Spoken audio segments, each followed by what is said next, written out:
Vamos a ver otro tipo especial de diodo, en este caso el diodo LED o diodo emisor de luz. Como veis, al igual que en el caso del diodo Zener, también tiene un símbolo diferente al de un diodo convencional.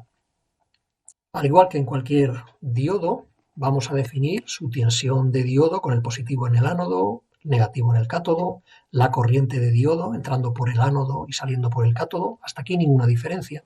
La primera diferencia la apreciamos en el propio símbolo del diodo porque aparecen estas dos flechitas que salen del componente indicando esa posibilidad que tiene el diodo LED de emitir luz hacia el exterior, y de ahí el porqué de estas dos flechitas. Eso ocurre cuando el diodo está polarizado en directa y por tanto hay un flujo de corriente en sentido positivo del ánodo al cátodo que produce esa emisión de luz. Otra diferencia que tienen los diodos LED con respecto a diodos convencionales es la tensión umbral o tensión de conducción, que es superior a la de un diodo normal. Como veis aquí, entre 1,7 y 4 voltios, apreciablemente mayor que los habituales 0,7 o 0,8 que consideramos para un diodo de señal. También es interesante destacar que para que la luminosidad del diodo sea razonable, sea apreciable, pues los niveles de corriente que conviene que lo atraviesen están entre 5 y 30 miliamperios.